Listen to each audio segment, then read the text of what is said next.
بسم الله الرحمن الرحيم. الحمد لله رب العالمين، والصلاة والسلام على رسول الله وعلى آله وصحبه أجمعين. اللهم علمنا ما ينفعنا وانفعنا بما علمتنا وزدنا علما. اللهم لا سهل إلا ما جعلته سهلا وأنت تجعل الحزن إذا شئت سهلا. سبحانك لا علم لنا إلا ما علمتنا إنك أنت العليم الحكيم. أسأل الله تبارك وتعالى أن يجعل نياتنا خالصة لوجهه الكريم. I praise Allah subhanahu wa ta'ala.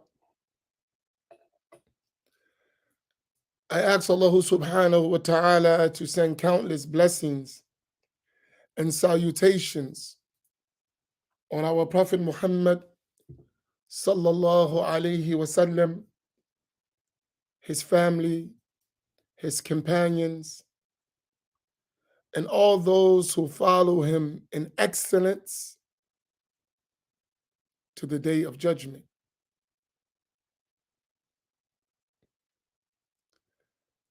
I ask Allah tabaraka wa ta'ala to teach us knowledge that will benefit us.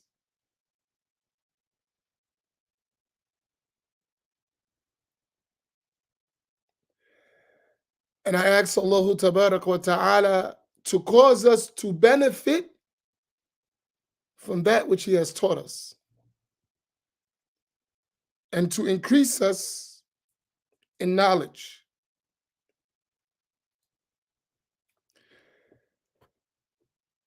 I want to ask all of you to do me a favor, all of you who are attending. I would like all of you to share this scattered thought.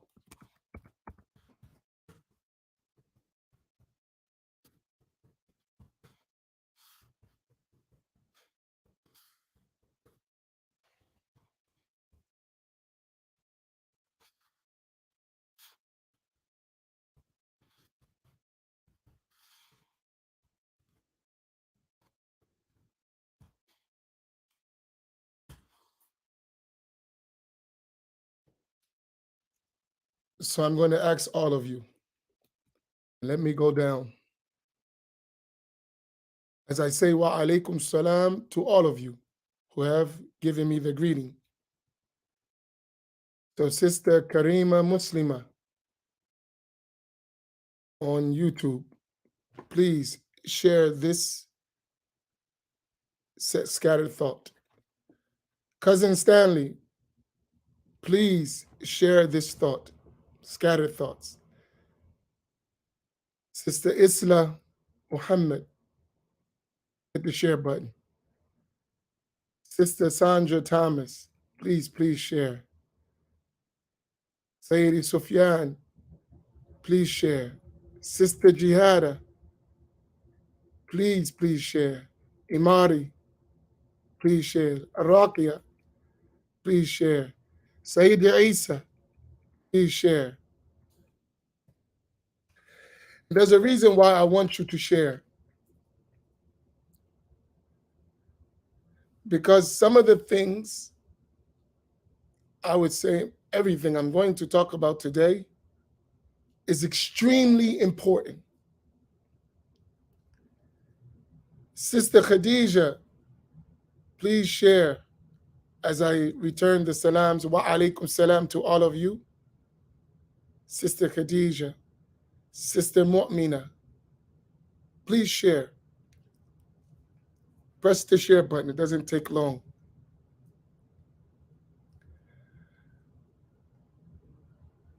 All of us have to get involved. We have to do our part. And even if we're doing a part, we must realize we're not doing enough.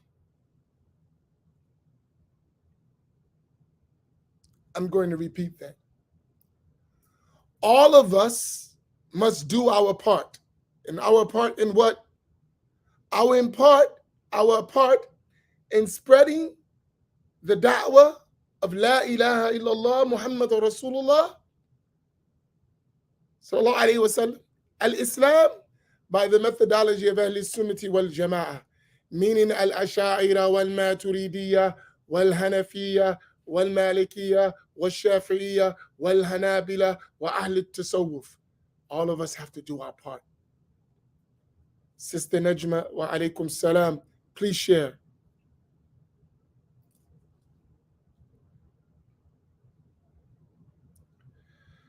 You know, I've been gone for a couple of days. Imam Genius, barakallahu bikum, wa alaykum salam. Please share. So, Sayyid Muhammad al-Mubdi, please, please, please press the share button.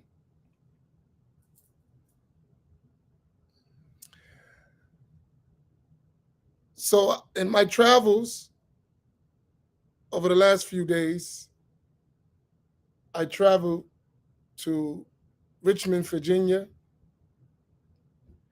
and to Allentown, Pennsylvania.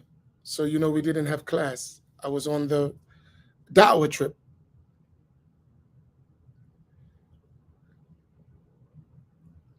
And during this Da'wah trip,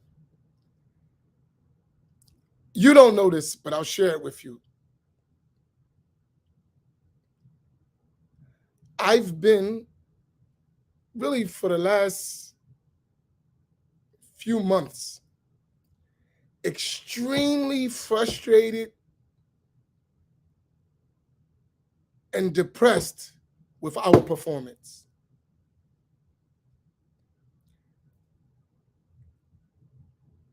For the last few months, it's been a long time. Extremely frustrated and depressed with our performance.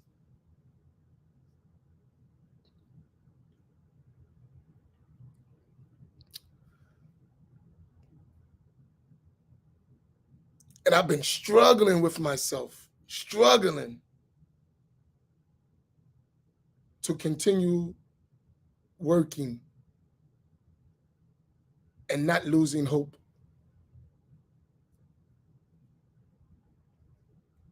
And I want to share some to you.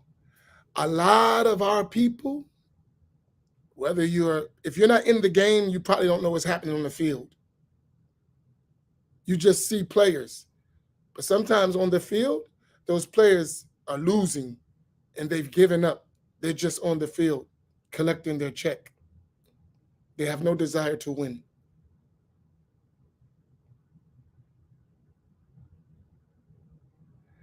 And especially in our community, the African American community, many of the players in the field are just on the field. They're no longer even playing. They're just on the field. They have given up. We're going to lose.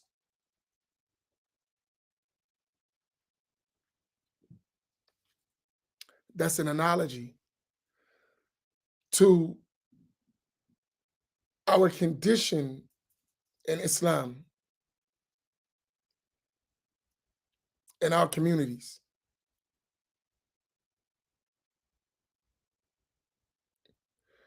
So during this period, I'm pushing myself through it, right?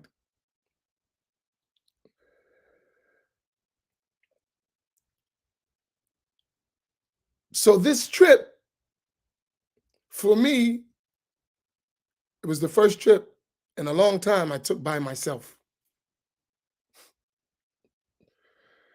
I'm usually always have a companion with me. But this trip, alhamdulillah, I was allowed to take by myself. And The reason why that was significant, because I was left to my own thoughts, right? And I had the opportunity to just concentrate solely on what I'm doing, nothing else, which which which is important in terms of you can really engage because you have nothing else that you have to do but that.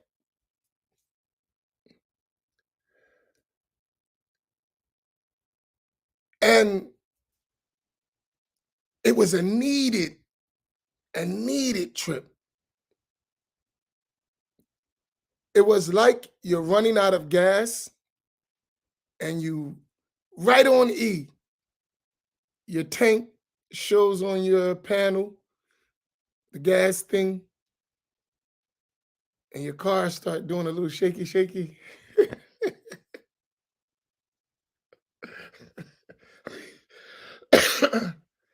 And you get to the gas station and you get to fill up. That's what this trip did for me. Walillahi alhamd.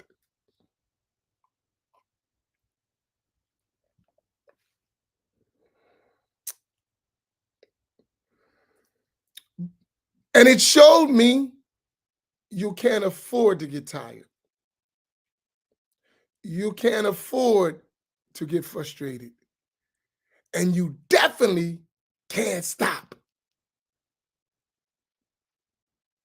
That's what I got from this trip. You can't afford to get tired. You can't afford to get frustrated, depressed, and you definitely can't stop.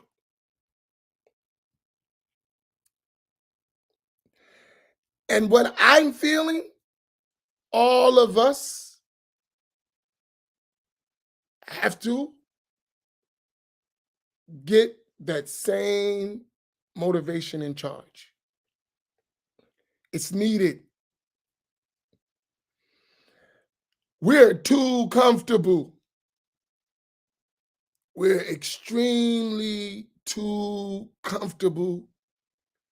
And I would add on top of that, too selfish, too individualistic. We have to fix this issue for our very survival of our communities. These are just my opening thoughts. That's why I made them scattered thoughts, because they're no order. Listen, I'm going to say this in the most direct way. There are not enough other than ourselves who care about us. For real.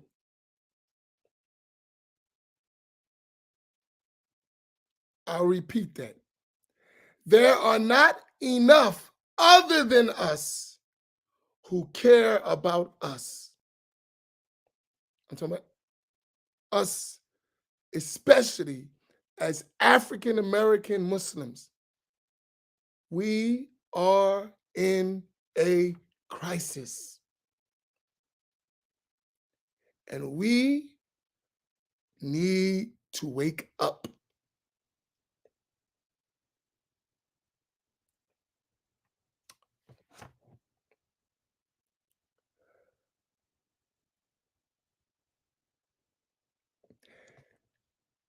And I'll go one step further. We've become so defeated that we don't even want to fight no more. We've become so defeated that we don't even want to fight no more.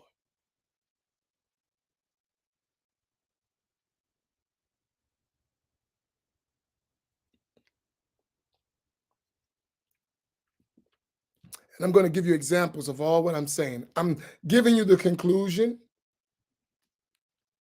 and then I'm going to go into the why and what I see to make me say what I'm saying.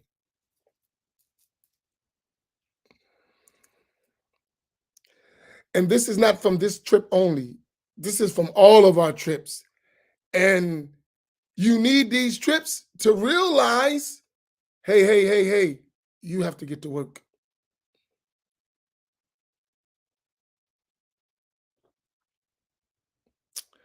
So I haven't, except locally, been on university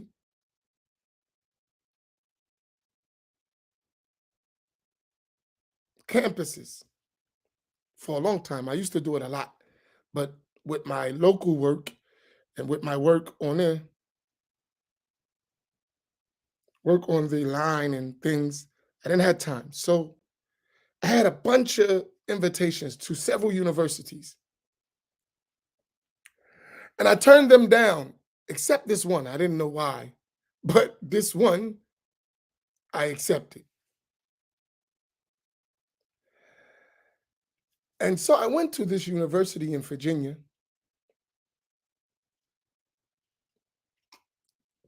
and maybe it was the reason that I went, and I just didn't realize it.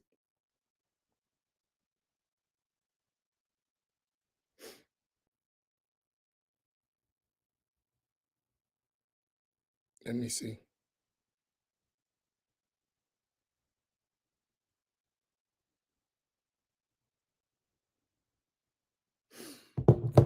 It's something on there.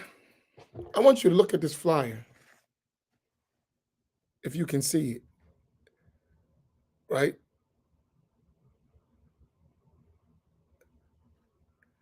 But you'll see that's Virginia Commonwealth University. Do y'all notice who presents that? MSA and BMC, right? Now, you all know MSA. Everyone knows who've been to universities who the MSA are. Who are the MSA? Let's see if we're all together here. What's the MSA?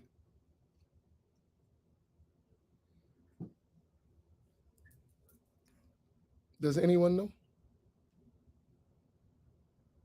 They're on most of the universities and college campuses. Right. Right. And throughout the country, especially you who have been on university campuses, and I've been on many of them, who's usually running the MSAs? Who's usually the ones that are in charge, most active, directing that? Who are doing that usually? Mm. No, we having real talk. Seriously. Are y'all paying attention? Mm-hmm. Okay. So Haja Stacy said the Daisies. Khadija said foreign students. Some said like ICNA, immigrant Muslims. Right. And this is by far the reality.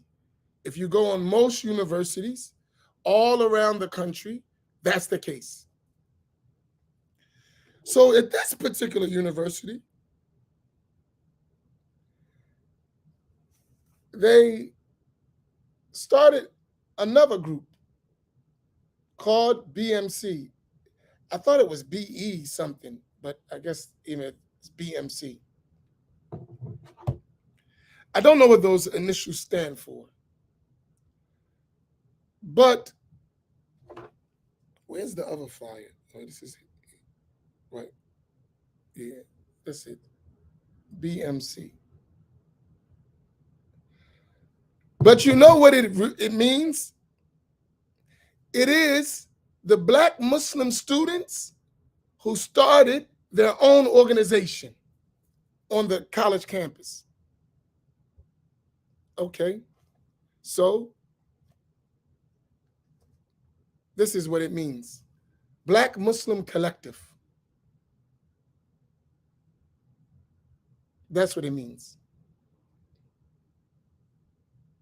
They started their own organization. No, I didn't know what it was, but I knew what it was. But the that's what those uh, letters stand for. I was confused. It was the first time I've seen it. So I was talking to the head of the Muslim organizations, meaning he is uh, given that position by the university to oversee their matters. So I asked him, I said, what is that? He told me that the black Muslims begin to feel that they weren't included, so they petition for their own organization.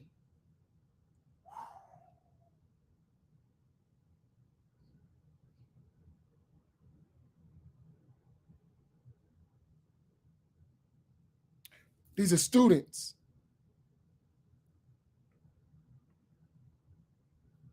They're students. They're Muslim students. They said, he told me this. And then I asked them, and they said the same thing. So I asked him, how did you get me? He said, the students wanted something for them that represented them.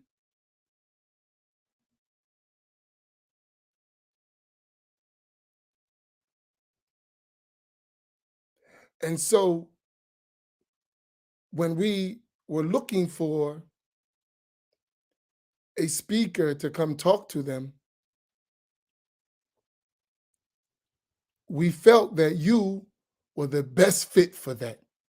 Because when we looked at many others, we didn't see that spirit that they were looking for. This is what they said.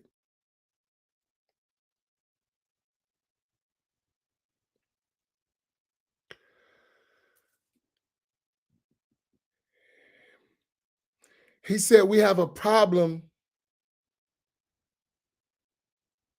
And I was shocked. He came straight out. He said, we have a problem on these campuses with Wahhabism.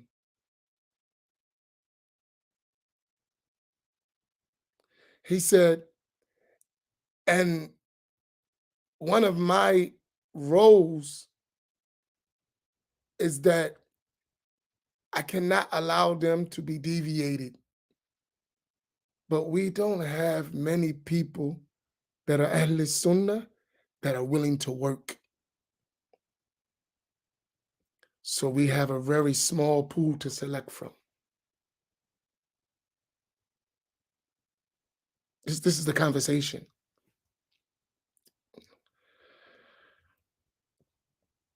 So I talked to the students. Now I want to show you something. This is going to really get you. So it's the Black Muslim Collective. And this is spreading around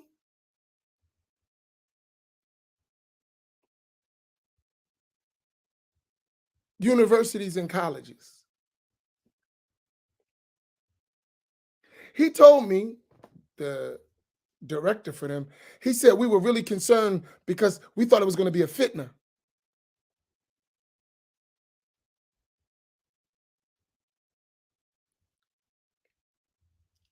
I said, okay. I was going to answer, but I just said I'm not going to say nothing. Let's see what's happening here.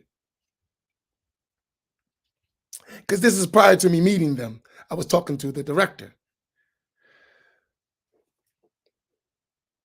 And he was straightforward. He didn't hesitate at all. He said, we have a Wahhabi problem. And I need help fixing it.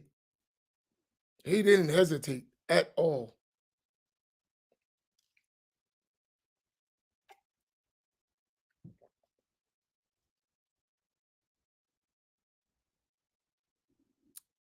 So when I finally meet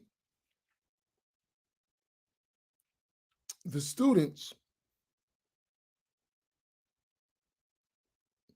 They were in groups.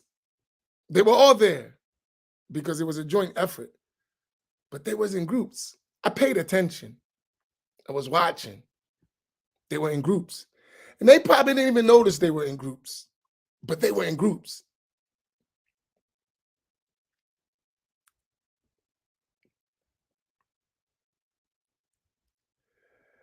And all good youth, may Allah reward them all.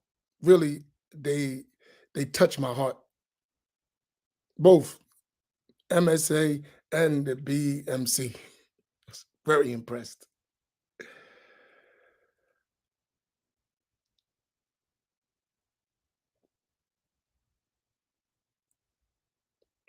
But I want to ask you something. The BMC, who do you think?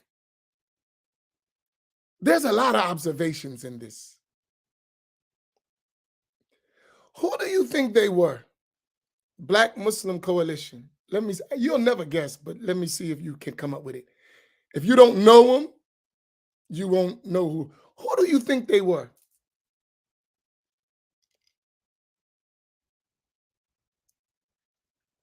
It's going to shock you. Who do you think they were?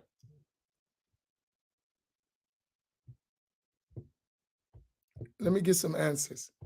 Well, that part's obvious, Samira. Muslims, women, yeah, that's obvious.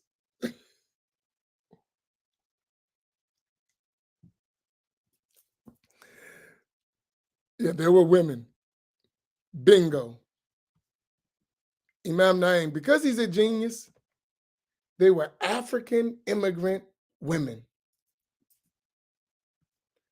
Their children, mostly Sudanese, Ethiopian. But look what they named their group, the Black Muslim Collective.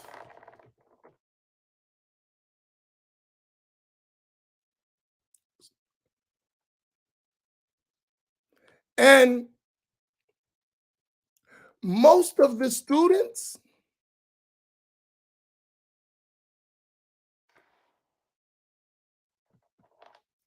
were African,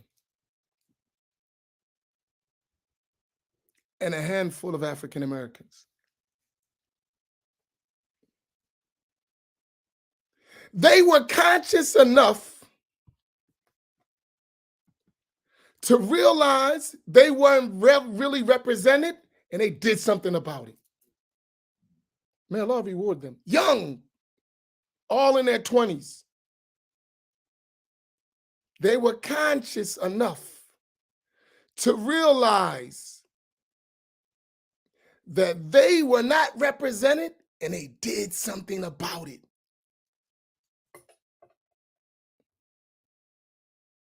I'm telling you, it blew me away. I was like, wow, look at this.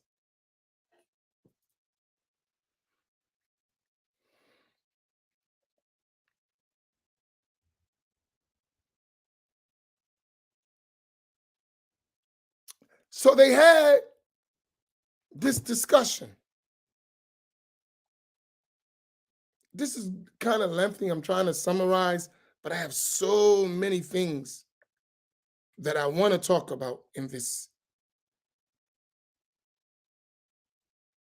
So they made this title. I'm trying to get it. Islam as a vessel for justice.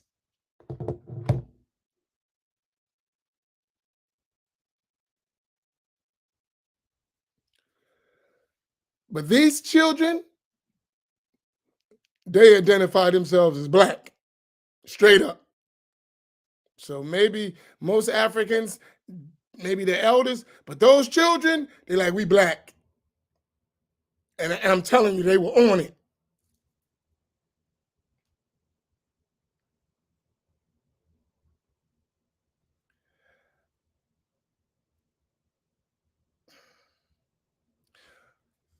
So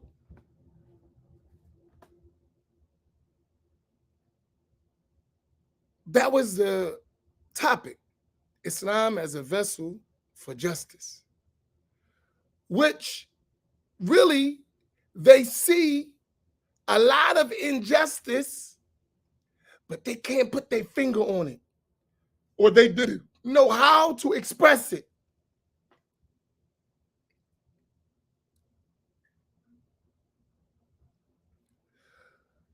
So I built the discussion around one verse of the Quran and one hadith of the Prophet sallallahu alaihi wasallam. And the third part, the objectives of the Sharia, the attributes of Allah subhanahu wa ta'ala. That verse, I want you to all write it down. It's surah number 3, verse 110. Surah number 3, verse 110. And the hadith is related by Imam Muslim in his Sahih from the route of Abu Sa'id al-Khudri radiyallahu ta'ala anhu. That was it. In this verse, Allah subhanahu wa ta'ala says, كنتم خير أمة أخرجت للناس تأمرون بالمعروف وتنهون عن المنكر وتؤمنون بالله. And I'll stop there. Allah tabaraka wa ta'ala mentioned in this verse, كنتم خير أمة أخرجت للناس. You are the best nation brought forth for mankind.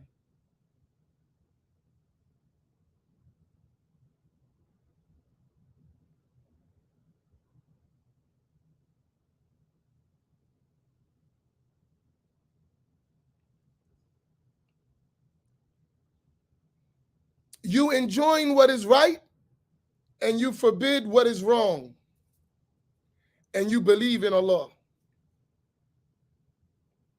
Now I want to put a thing to you because I want your engagement, because this is important.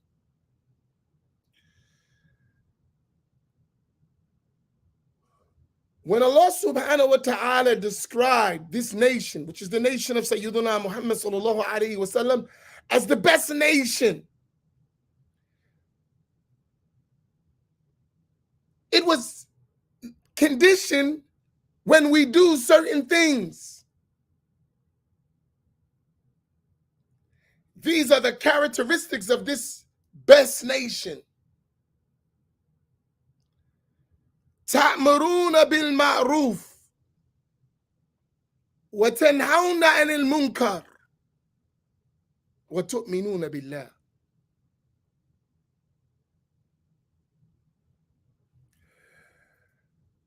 When you look at the sequence of this verse, it's opposite of the normal sequence of how things go.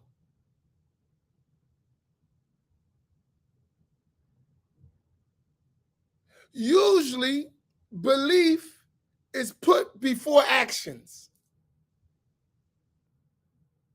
But in this verse, the action is put before the belief. Something to think about. In other words, what we should understand from this verse, complete belief is not manifest except through actions.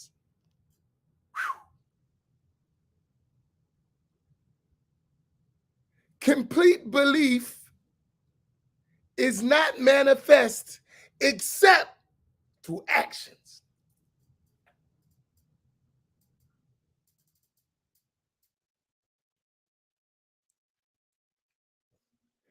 In other words, it just becomes form with no impact on reality. It will just become form with no impact on reality.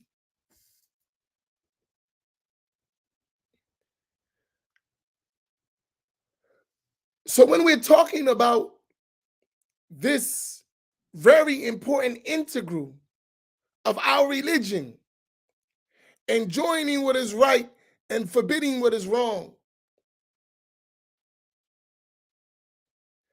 we have to know from that, in order to engage in that, what is ma'ruf and what is munkar.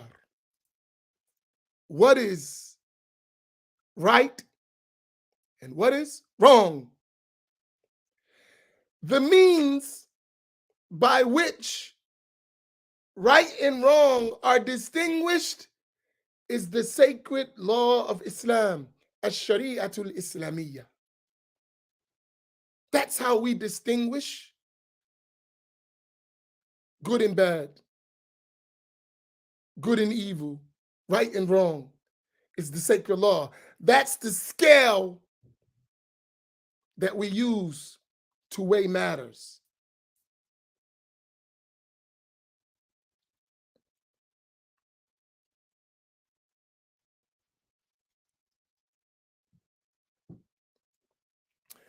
Samir and Iraqi, I'm going to come back to that. I see y'all, but I'm going to come back to it. That concern. So for us, in order to establish justice and remove injustice, we have to know what is justice and what is injustice. And the way we're going to know that is by the sacred law. Right? By the sacred law.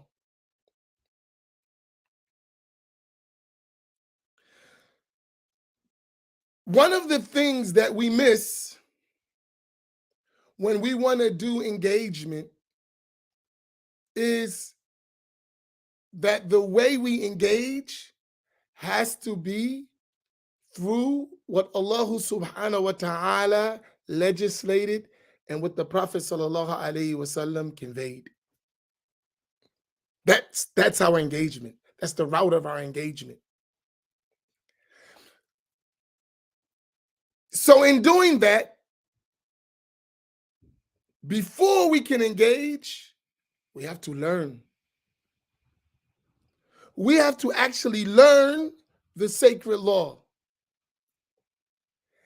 And in the climate we are in, we are the most ignorant people of Islam on the face of earth. In the history of Muslims, the nation of Muhammad, with all of the stuff we've had, we become the most ignorant.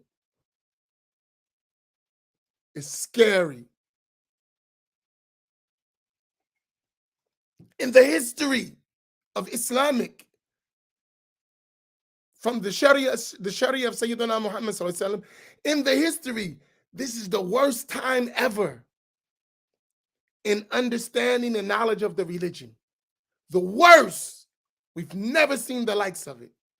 With all the stuff we have, it's the worst time in terms of learning the matters of the religion.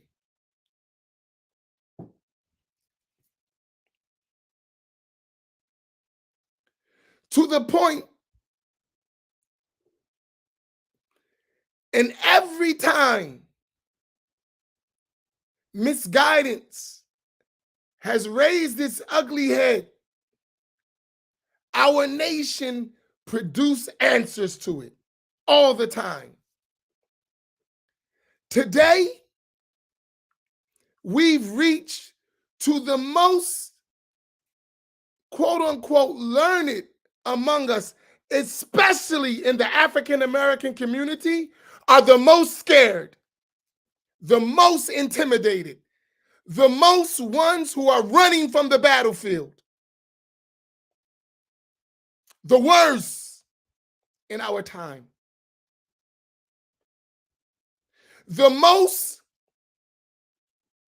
compromising of principles, the most engaged in undermining our struggle are the learned among us.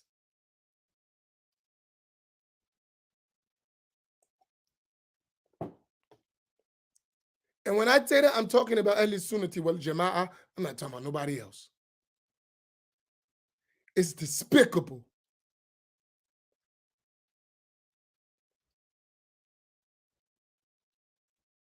And that's what they were talking about. That's what they were talking about. We've become a people who follow others at our own detriment.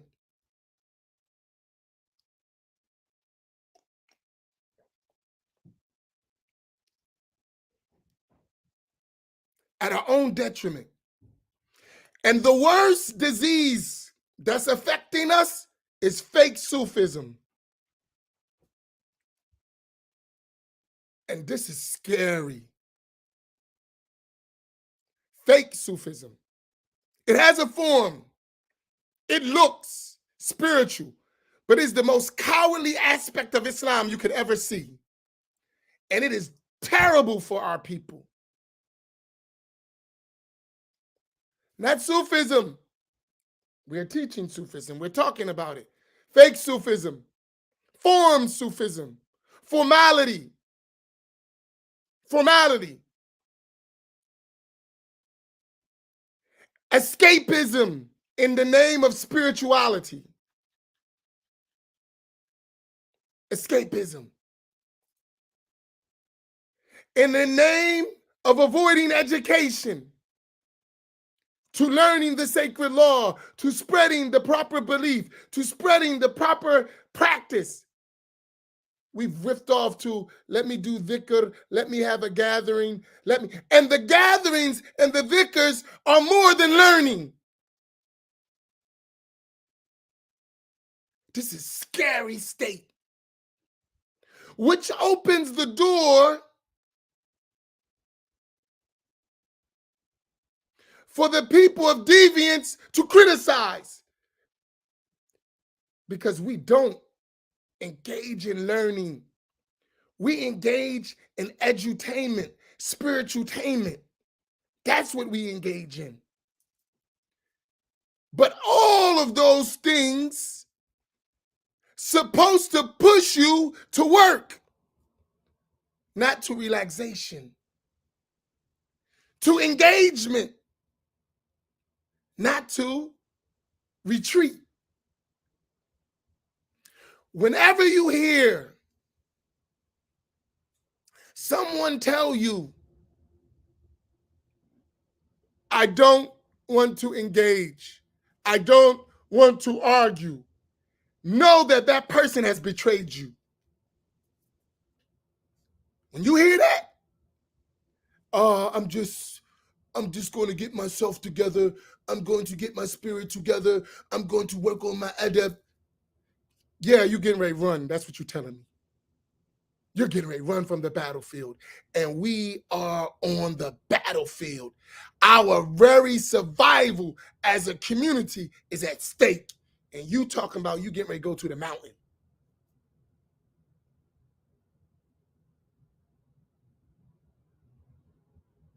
Say that again. No, this trip, like, opened my eyes.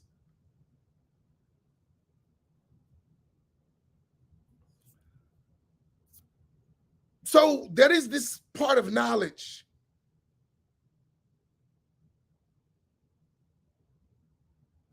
To learn right and wrong. So among us have to be masters of the sacred law and of the proper belief.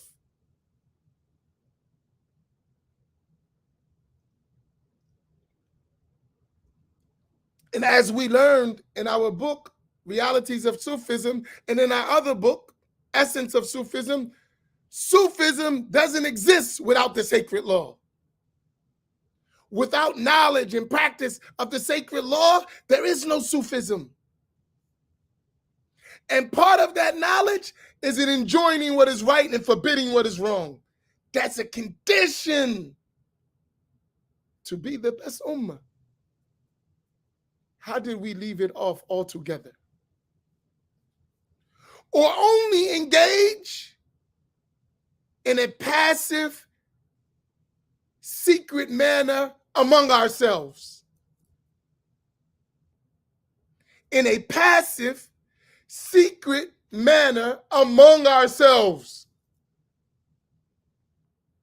But when we're confronted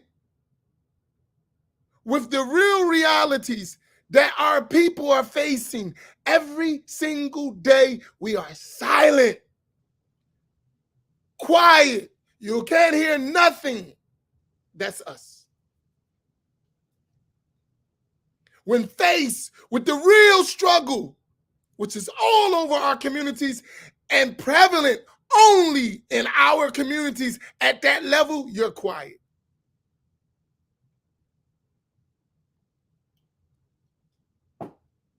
Quiet, no noise, zero.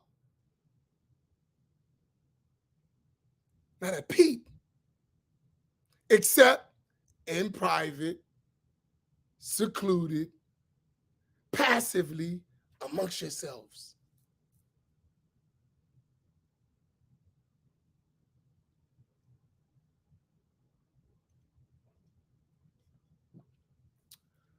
So once we have that scale of enjoining what is right and forbidding what is wrong, now we must carry the banner of our belief.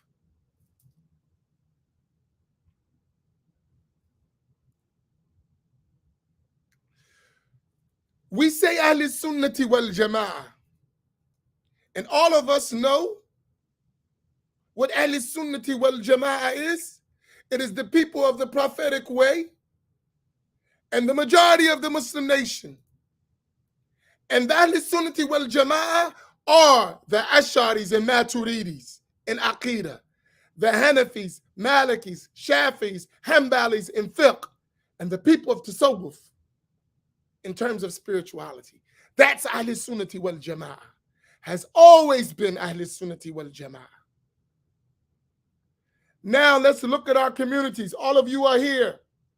Is that prevalent in the black community? Answer me. I just described Ahl Sunnati wal Jama'ah. Is that the dominant position in the black community? Yes or no? Answer me.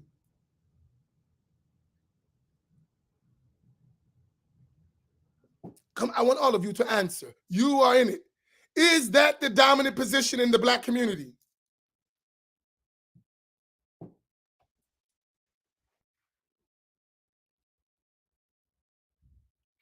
And I ain't apologizing to nobody. I don't care if we like you. I still may love you, but I ain't apologizing to you. Forget about that. If all of us don't see it, and we're all around the country,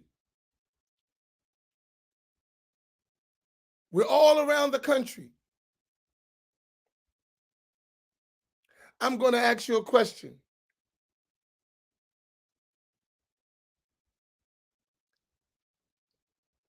What do we have to do about this?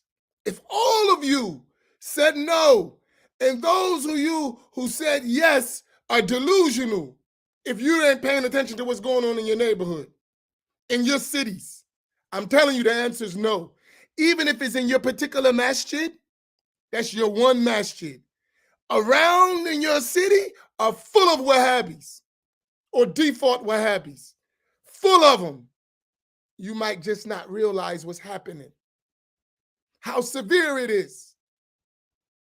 You go to your bookstores, I guarantee you, your bookstores are filled with Wahhabi books. I guarantee you.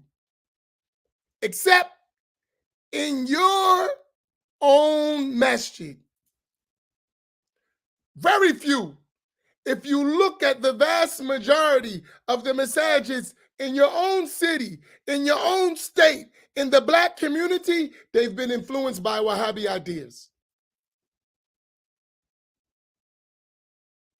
No, seriously. And you may not realize it, but it's extremely important that you wake up. Because if you don't realize it, you're never going to do the work. You won't even realize how important it is. And I'm telling you, there is a mission to wipe us off the face of the earth. It's unbelievable.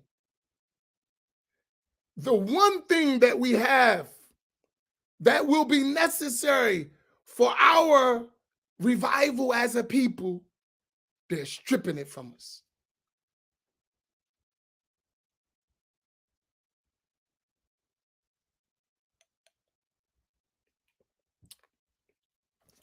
And we travel. Alhamdulillah, with the support you've been giving us, we've been able to go to different places. And Imam Naim is there. Imam Fahim is there. Everywhere we go, that's the dominant problem in our communities. In the Muslim communities, is the spread of Wahhabism or default Wahhabism. Everywhere we go.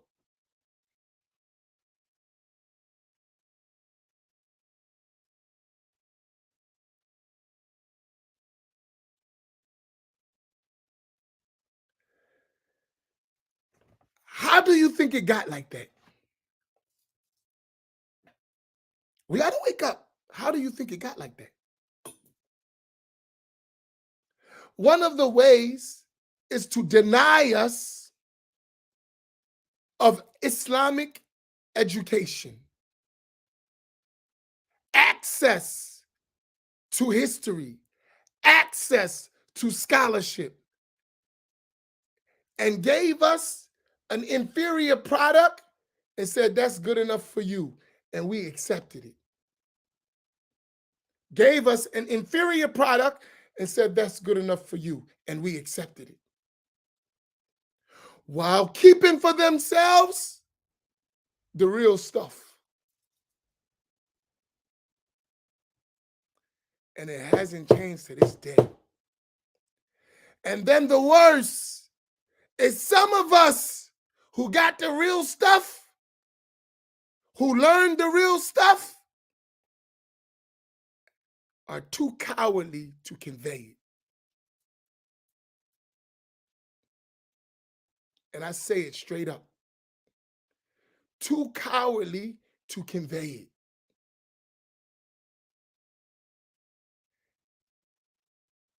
And too worldly and compromised to actually go take it to the people who need it.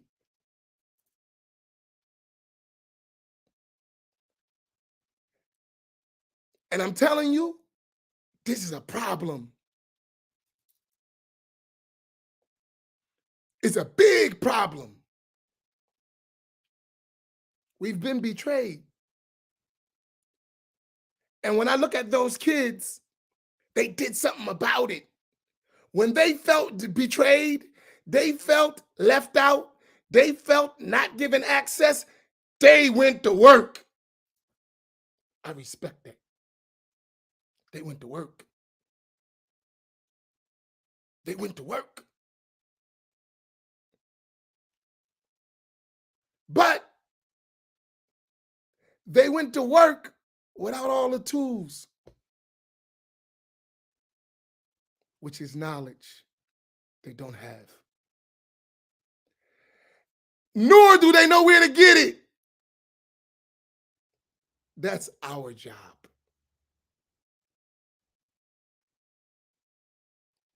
We have to teach. We have to grant access. And those youth, they're not going for the okie doke. They want the real deal. And if we come with a watered down, apologetic, compromise, tap dancing, shoe shuffling, smiling when ain't nothing funny Islam, they're going to reject it. They're going to reject it.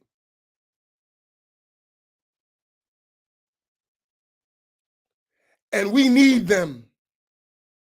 We need the next generation to be strong Ahl Sunnati wal Jama'ah, because we're going to get old. Listen to my point. We're going to get old. Let me move to old. So I went to another masjid. I won't mention the masjid, but it was a black masjid. And as I was driving to the masjid, I'm talking to brothers. And they're describing me the city. Because every time we go somewhere, we ask about what's going on here. And you know what's going on there? Nothing. Those kids are ready to go, but nothing going on. No real education, no Islamic sciences, no real aqidah, no fiqh, no learning of hadith, no quiet, except by route of al-Wahhabiyya. Except by the route of al-Wahhabiyya.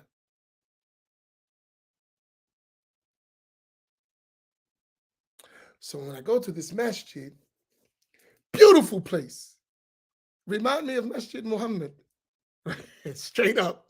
It was beautiful. About the same size, everything. And while we're going to the masjid, they say this is the least attended and taken care of masjid in the whole city.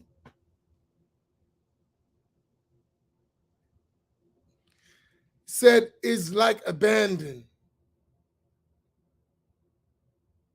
It's abandoned. That's how he described it. Two people. When I walk in the masjid, an elder is sitting there.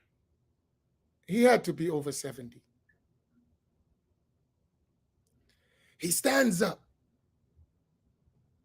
He says, Imam Amin Muhammad, brother. Finally, I get to meet you. I don't know.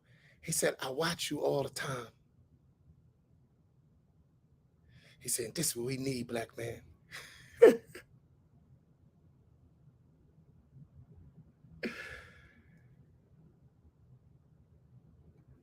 He was an older man,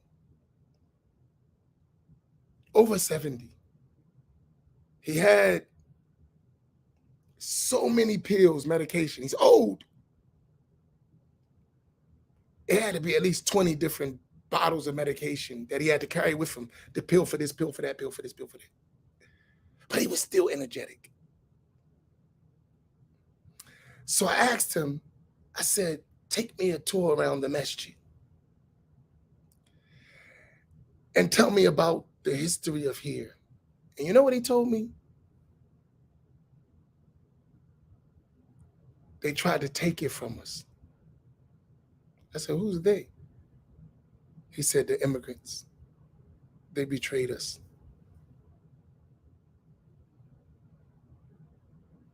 We still work together, but we had to preserve ourselves.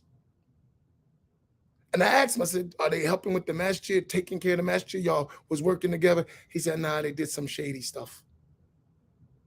And this ain't the first time I heard that. In other words, they used us to build their own, then they left us. And became the real thing, and we got abandoned.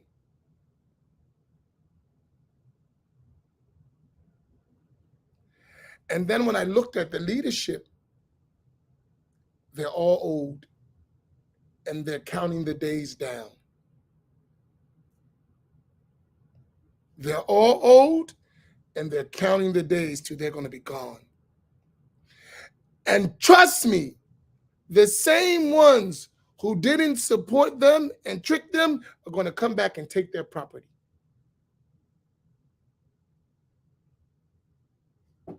if we as a people don't do something.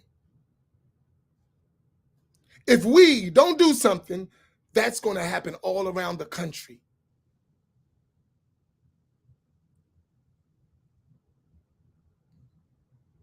I asked the famous Imam, don't put his name, don't guess. But I'm going to tell you the story. Famous Imam, African American. So don't listen. Do not guess and put his name out. Nobody. Whoever do that, I'm going to block you forever. Don't do it. Because I know some of us, oh, I know what he's talking about. And you might not now, and you're probably right, but don't put it. I want you to get the point. So I'm warning you, if you do it, I'm going to block you permanently. Don't do it. Because some of you think it's funny. It's not. So don't do that. But get the point. So I was talking to this famous Imam, African American, who has a strong community, apparently. I said to him, I said, Imam, what's going to happen with your community when you die? He said, the immigrants are going to take it because we have nobody.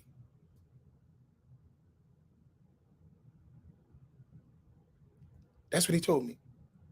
He said, the immigrants are going to take it because we have nobody.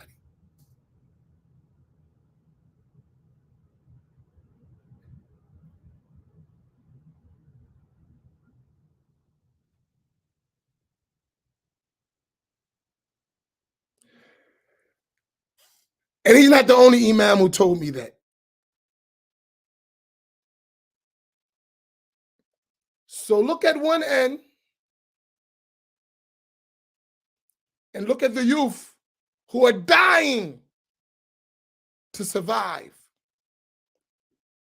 Look at the elders who are clinging on life support in their masajid. And then look in between and ask ourselves, what the heck are we doing? I gave you the youth an example of they're ready to go. They just don't know. I gave you the elders who are clinging to survival and they don't know. And we're right in the middle. What are we doing? What are we doing? Except thinking about ourselves. I'm straight. My family's good. I'm going overseas. I'm getting the knowledge. I got my shake. What about the rest of us?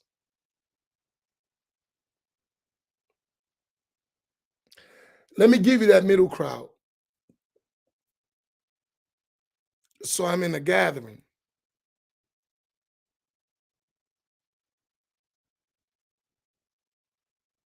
And I'm talking to that middle group. They're above those youngers and they're less than the oldest. You know what they said to me? We need to go overseas and hang out with the sheikhs and be around the prophet's mosque. And, huh? Say that again? Yeah, I need to be in Turin or Medina or Egypt. Say that one more time. I didn't catch you. I need to be in Medina or Turin or Egypt. And what about us? And what about us? I got what you think you need to be doing. What about us? What about us? So you come back to us blazing with Arabic and doing absolutely nothing to change our condition. Huh? Say that again. Say that to me one more time. I missed it. It went right over my head.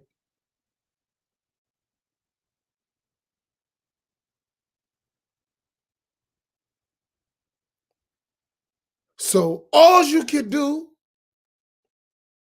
with all of your experience is come here and sing a qasida and do some nasheed and some salawat and no work?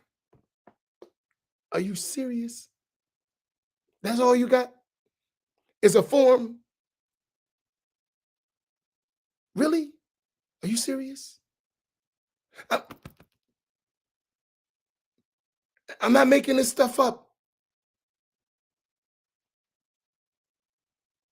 While all around where you come from, our people are drowning in ignorance.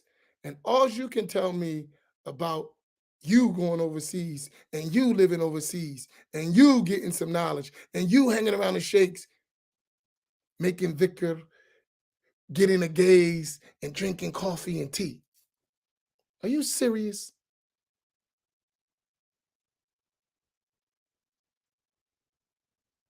Are you serious? When this is the condition we're talking about, and that's what you're thinking about. Come on, you can't be serious. But guess what? That middle generation is serious about that. Dead serious. And they're going to go learn to come back and do nothing but go in the suburbs and party. And then push that off as that's what we need to do while we're dying.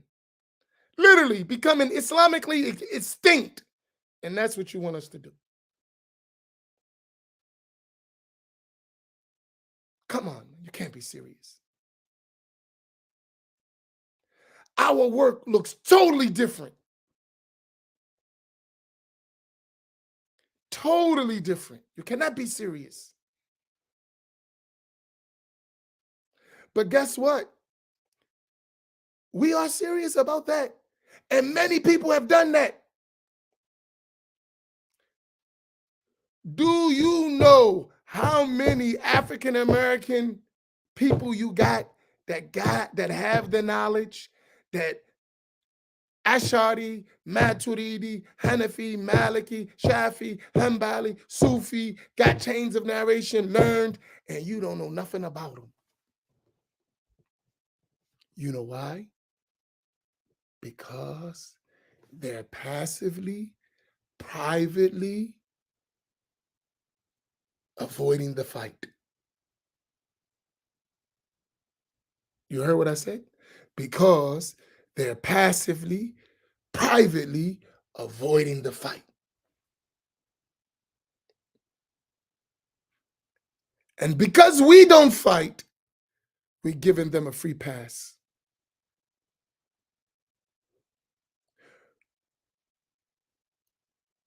If you remember the civil rights movement,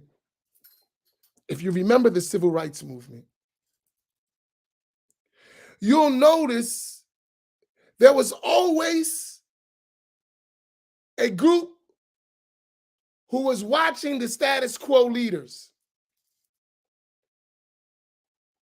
Those leaders who were put forth as leaders of the Black community who was selling the Black community out in a way.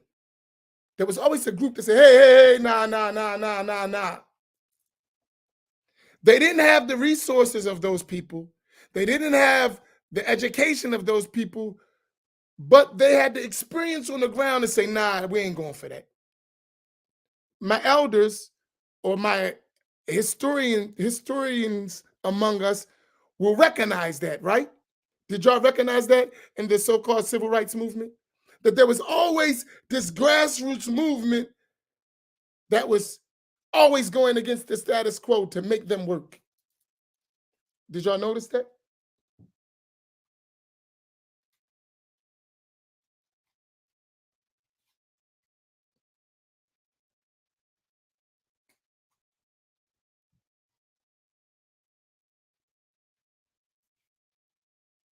We have to become them. We have to become them.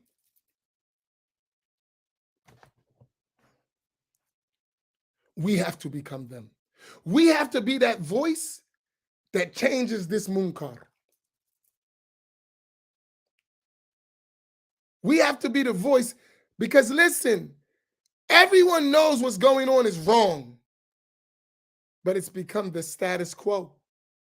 It's comfortable, it's easy, and there's no one to challenge it.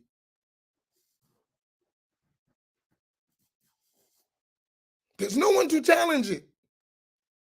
And if no one challenges it, it's going to become the norm. And when it's the norm and the standard, we're finished as a people.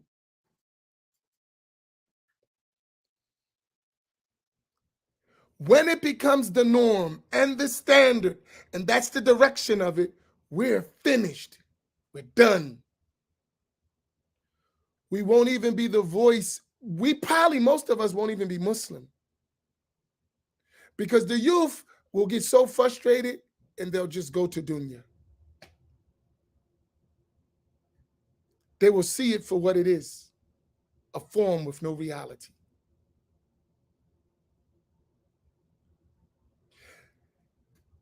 We have to challenge the system.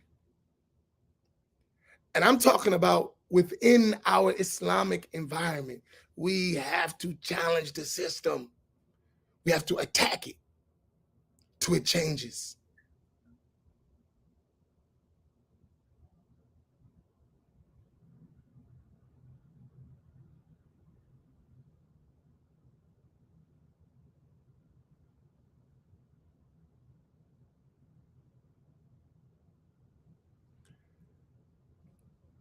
This is so long that I wanted to discuss, but do y'all understand part of my point?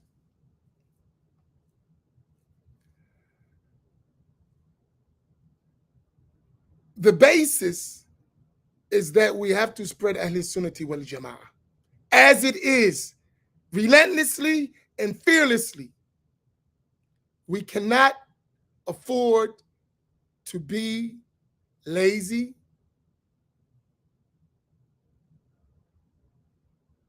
deficient, and definitely not cowardly. We can't be lazy, we cannot be deficient, and we definitely can't be cowardly. We cannot do it. And I'm telling you, we have our leaders, Black Muslim leaders, Sunni, Black, African American, Ahl Sunnati wal Jama'ah leaders are too damn passive. I'm telling you, I know them. We're not working like we can. I'm telling you, I know them. And most of us, unfortunately, are servants of others, which makes us not work. And we work on behalf of others and neglect ourselves. This is a bad thing because we see it. Every one of us know it. But we won't work. We're very careful how we move, not to make any smoke. We don't want no smoke, zero. And we'll never change not wanting smoke. That's a young term. We don't want any conflict.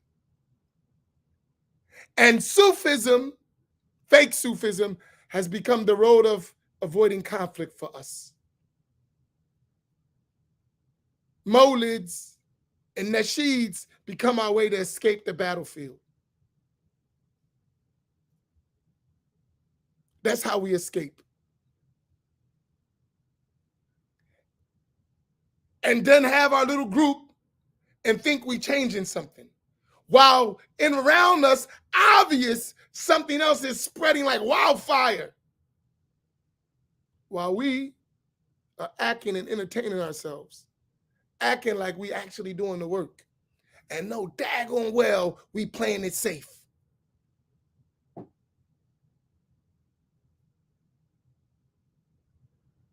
We playing it safe, big time. And you know it, and I know it. Because we have the same thing. So it's not like I'm saying something you don't know. We have the same stuff. We have the same connections. We have chains of narration. We know the scholars. We know the books. So what's up? We have the same stuff. We know. What you talking about? Where you at?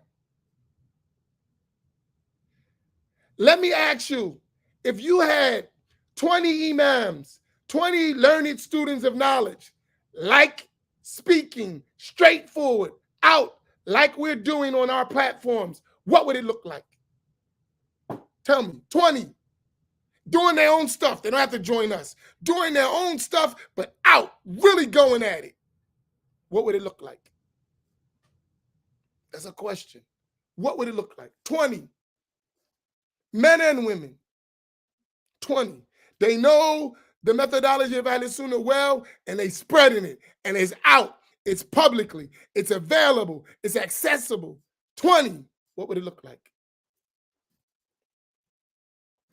What would it look like?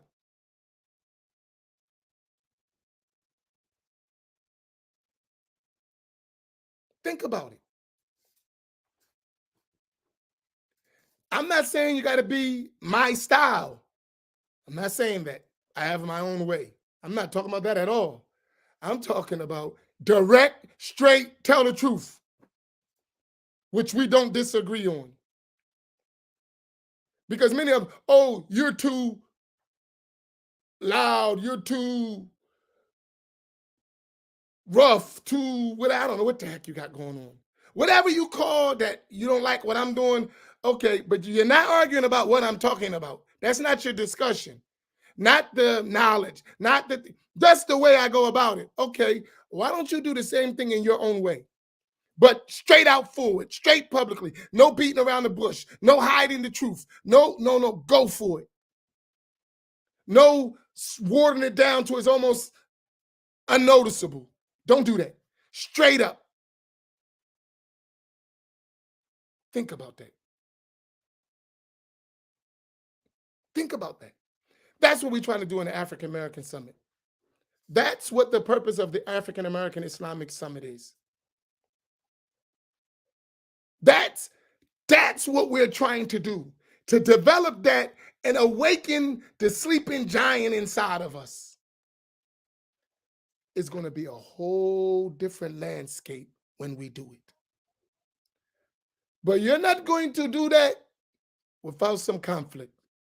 You're not going to do that without ruffling some feathers. It's not going to happen. Because some of us are comfortable doing nothing and acting like we're actually trying to reach our people. While the obvious is right in front of us. Misguidance is spreading in our communities. Nobody's saying nothing. In fact, some of us work with the people who are spreading misguidance to help them and never censor them in the name of unity. You never said nothing. The guy is teaching bad belief. Why are you not saying anything? He has teaching totally against the methodology of Ahl Sunnah wal Jama'ah. At least you can say it, that's wrong. I like this, but we disagree with those things. And that's not permissible to do. At least you can say it. Clear, loud, abundantly. Why you can't? You read it in your books. You study it in your notes. Your sheikh says it. They do it in their countries. Why are you different? That's in your books. I read the same books you're reading. That's what it says. That's what your scholars are saying. I read the same scholars. Your sheikhs are saying the same thing. Why are you different? It's not like I'm making it up. We got the books.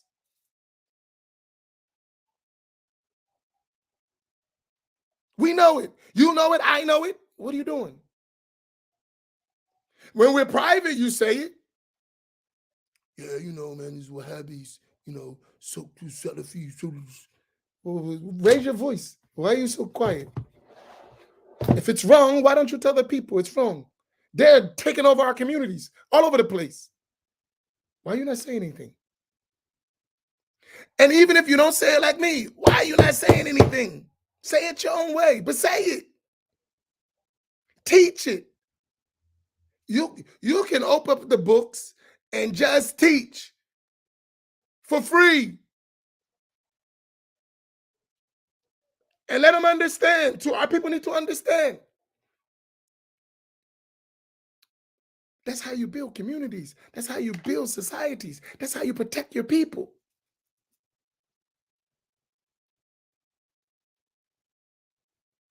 All right. It's way over my time. But I didn't want to go. I had to get all this stuff out. Really, because I'm like. Now, to address Sister Samira and Arake's question, no, they're mixing with Black people too.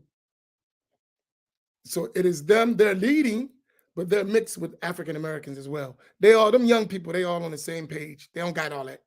They American, they're descendants of immigrants. They are Americans. They're young, even though they got their own cultures, those kids, even in though they down with us. We just don't reach them because we're like, but they ready. They down. Even those young kids in Somaliland, they down. Them youth, they want it. They ready to go. The elders are like that, not the youth. The youth, they us. They down. They ready to go. They just like us. But their parents, a lot of them are still stuck in the cultural thing. But them, they American Blacks. Just happen to be from Sudan or Ethiopia or Somalia, but I'm Black. That's where they at. Because they live in America and they ain't treated like Sudanese. They treated like Black. You Black. So they understand. Trust me. So that ain't their problem. That ain't it. And that's why they were looking for what? A Black imam, a Black teacher to come do some stuff. They wasn't looking for no shoe shuffling. And they said to me, don't hold back. Straight up. That's important though.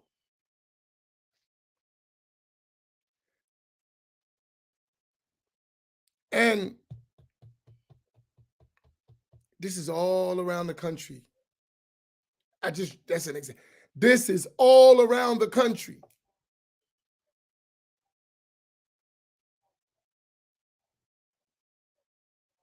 It's all around the country. But guess what? Because we ain't doing the work, all's available to them is Wahhabi information. Because the Wahhabis been working, even through our people. They took them over, they paid them, they trained them in the University of Medina, gave them that false doctrine and sent them back on our community. Neglect them too, but send them back to spread their stuff. And put all their resources, all their funding all around our communities. And we quiet. And trust me, the other voices that talk about we're Ahl Sunnah, and they ain't doing it for Black people. They doing it for immigrants too. They themselves are workers for people who are undermining our struggle. They themselves. And they know who they are.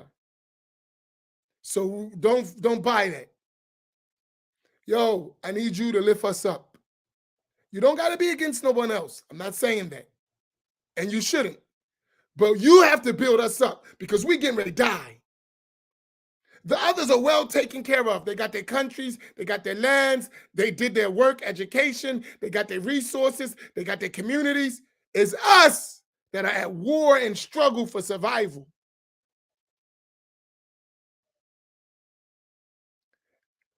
Listen, so for real, I'm going to share something to you, right? Do you see all the support going to Turkey and Syria right now and after that earthquake? Do you watch? How many are you watching? Probably most of you are like, yeah, let's go raise money for Syria and Turkey. And I'm not saying we shouldn't. Y'all see that? When has that ever information, that energy, that thing of all the black folks that have the potential to become Muslim, that are struggling in the survival in this society, that are being destroyed daily, where is that support coming back to that community? Where? Tell me. So we go all the way abroad and we do everything we can do because there's a catastrophe or disaster. Every single day in a black community, there's a catastrophe and a disaster. Every day. What are you talking about? Every single day, the black community is under a disaster, a catastrophe, a major attack. Every day. What are you talking about? What are you talking about? What are you talking about? I just described you our situation. What are you talking about? Where's the support for them?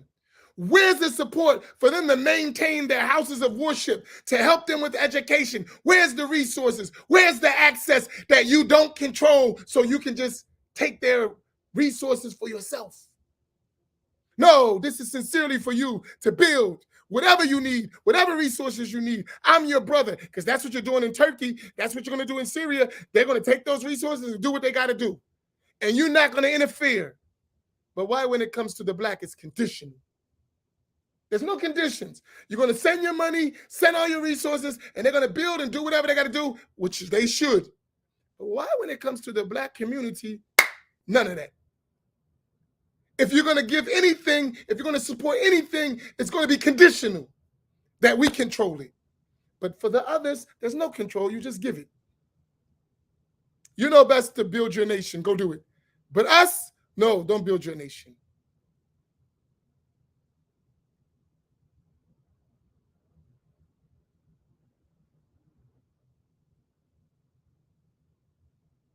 Think about that. Think about this. This is true. And it's a munkar. It's wrong. It is dead wrong. It's not Islam to be like that. It's not. And all of us know it to be true. It's totally wrong. We all know it to be true. None of us would argue this point and stand after and be still standing after we finish. It's obvious. All of us know it. When are we going to do something about it? And then the catalyst to do something about it is we have to do it. We have to do it.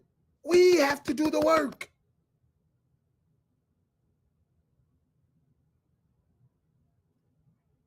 If no one else is going to truly help you, you have to help yourself.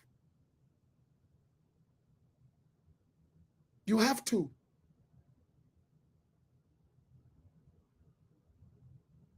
You have to. You are a people. You are. You count. You exist. You're not just some token to be tolerated. You deserve to thrive. You do.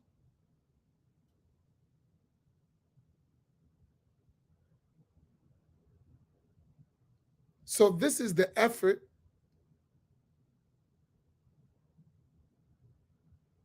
that I'm calling you to. And listen, we have enough people. I'm going to tell you something that's real. It's going to be strange what I'm going to say to you, but I'll be honest. I look every day, I watch the number of people who's following us. And I'm going to say this raw, and it's going to be raw and ugly. So get ready. All the political, great Imam and Sheikh, I ain't trying to hear all that. We dying. I have to be honest with you. I look at the numbers that we have on this platform. I pay attention. Every day, it's amazing to me. May Allah reward you. Like that you've maintained for over 3 years consistently, every day, coming and learning and doing what you can to that extent. But we've fallen short. But I'm telling you, I'm from the hood. I'm from the projects. I have a background. You know, I used to hide my background. So I would be in the, as Sheikh Abdul Karim, I would be on the show, and no one know that I can simulate very good. You won't even know that I come from the hood, that I've been to prison, you won't even know that. I can I can change my voice, talk like I'm from Saudi Arabia, Egypt. I could do the whole mixing. I could do it. I'm good at it, right? And it was a time I used to do it. And then I realized something. I'm like, whoa, whoa, whoa, whoa, whoa, whoa, whoa, whoa. Hey, man, you're the only one here. Where are your people? I woke up, seriously. I was like, you're the only one here. Where are your people? You, Imam Amin, brother Amin. And someone actually said to me one time, Imam Amin, you're not like them. That joint, a light went off him. I was like, what did you just say? He said, Imam Amin, a learned person, you're not like them. I said, I am them. What are you talking about? But I realized what he was talking about. You're not them. You're becoming like us. You're going to forget them too. And I immediately made a 360, complete change. Oh, hell no. No, it was said to me. And I'll tell you what another one said. When I raised the issue to him, a sheikh, he said to me, you're bold. If I didn't have respect, I'd have punched him. Seriously. He said, you're bold. Translation, you Negroes don't talk back. You Negroes just follow.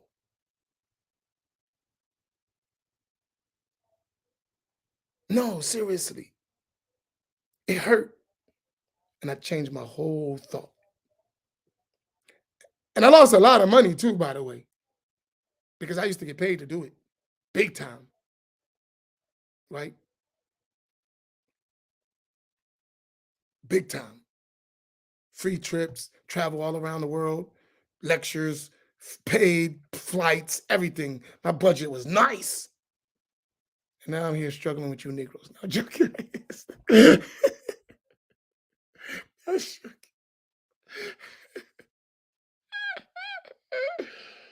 uh, but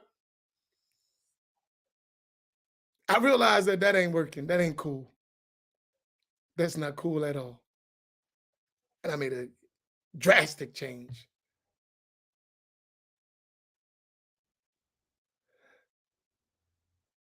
And we need to make a drastic change, all of us. But I'm going to tell you what I said. Yeah, I just said that. I'll be honest. Hey, listen, we're talking real, right? It's a price. So I did tell you it's going to be a price to this, right? When you make this change, there's going to be some suffering. So, hey, it is what it is, right? That's what go. I want to change that. I'm getting ready to tell you how to change it. But it is what it is, right? I look at these numbers right now in this class, and it's been going on for an hour and a half. Live, what I can see is 73 people. And there are way more who just, I'm trying to figure out how that works because people always say, I listen to you every day and I never see them. But maybe they're listening to the recording. I don't know. But every day is between 75 to 100 people live every single day, right? Now I'm going to tell you how I think. I just don't do it. For some of you who don't know, don't be shocked what I'm getting ready to say, but I'm using it to make a point. If we were criminals and we were all like this together, we all be rich. If we were criminals and it was this many of us, we'd be rich.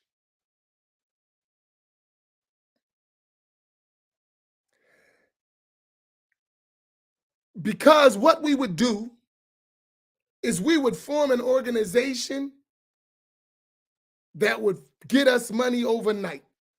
Everyone would help. We would have our own drug cartel. And we would be mass producing all over the country for the wrong stuff. And everybody would be straight. But for the right stuff, we won't do the work. I'm telling you, I know. But for the right stuff, we won't support, we won't give, we won't be consistent. No, seriously. For the right stuff, we won't do it. For the wrong stuff, we be moving.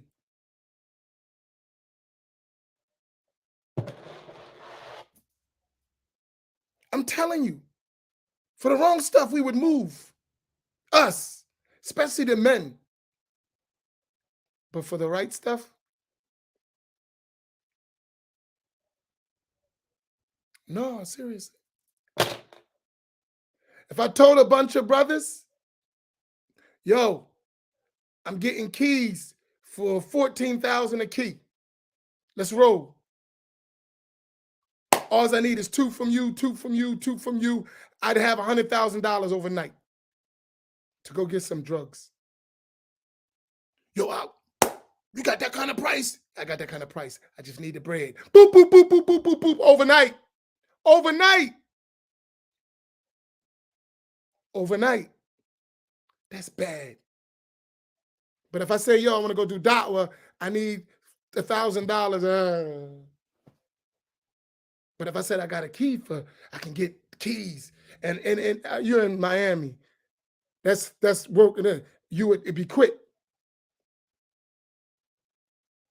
Right? No, seriously. Brothers, be quick. Right now. Inshallah, Sheikh, we get ready to make a move. A'udhu billah. But if I ask you to do da'wah, I'm broke. Come on. We got all these people. I know it for sure. I'm telling you. I'm not, listen. I know for sure that's the case. No doubt about it. I have no doubt. I know it for sure. Like I know my name, I know that's true. It's sad though. So that doesn't mean we can't do it. We can. But we jacked up in our priorities of things.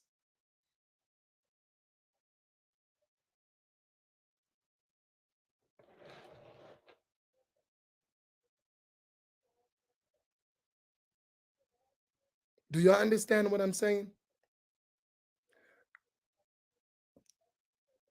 We're in a crisis. We have to get busy. All around the country, we're needed. We need support. We need funding. And we need serious workers who want deen, not just dunya. They want deen. They want true, pure Islam to spread. That's what kind of people we need. And we have to do that.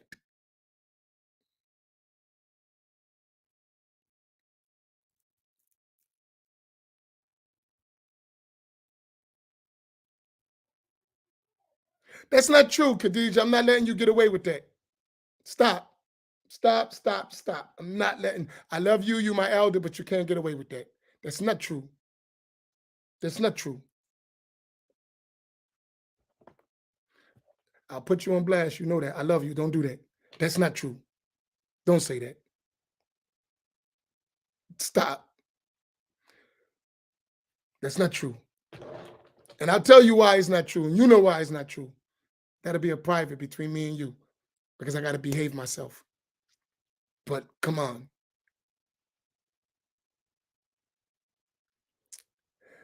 This is us. And this is about thing. You on the ground, for all of you, you organize, we come. You organize, we come. Did y'all hear what I said? You organize, we will come. We're consistent with that. But we're working too So we can't organize. We don't know what you know in your city. You do. Bring what you got together and let's get busy. We're consistent with that. This is our life. I don't do nothing else. This is all I do. From morning to night, this is all I do. Da'wah. I don't do anything else. It's my life. So don't tell me you're trying to do da'wah and I'm avoiding. No, don't say that. That's not true. And anyone who knows me will tell you that's a lie. Anyone who knows me will tell you that's a lie. Especially me. You can't say that. No, absolutely not.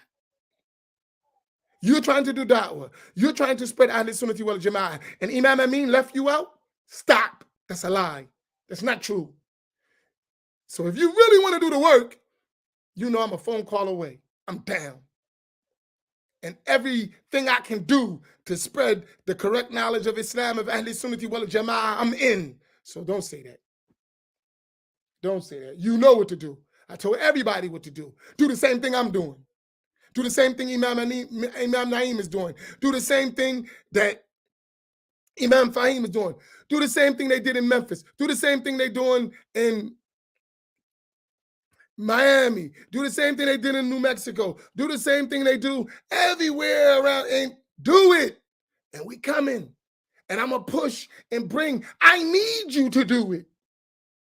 Because if you do it, I can use my resources to motivate some people in those communities who want the truth, but they don't have the ability to go do it. If you do your part, I can help, inshallah ta'ala, to help you do it. But you got to do your part too.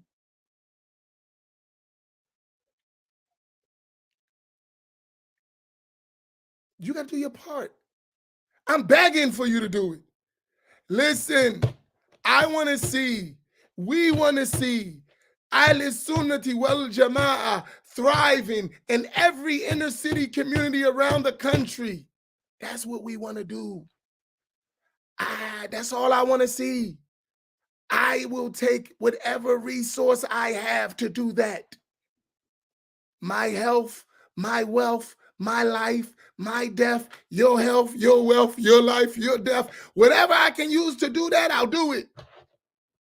That's what we want to see.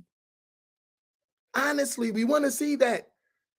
I want to see wherever we go, there's an Ahl Sunnah wal Jama'ah community established, spreading the correct knowledge, Aqidah, fiqh, tasawwuf, Islamic sciences, African Americans thriving. That's all I want to see. And I would give my life to see that. We need it bad. So don't say I don't want to do it. Don't say you don't know what to do. You know what to do. You do. The question is, are you going to do it? Or you just going to talk? I ain't in all that talking. Let's work. I'm down. Let's work. I got all the talking. That sounds great. When we going to get to work? When we going to establish the work? When? When are we? And listen, you may not have all the ability. That's why I said we'll come help. But you got to do some work. You got to bring the people together. This is your town. You know what's going on there. You know you are living in the reality. Do your part. And we'll do our part. And everyone else here need to do their part. We could do it. We must do it. With that, so don't say you don't know what to do. You know what to do.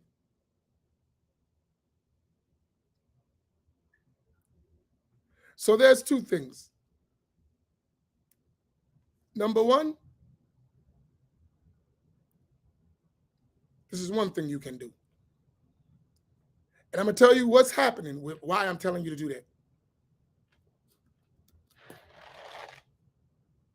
One thing you can do,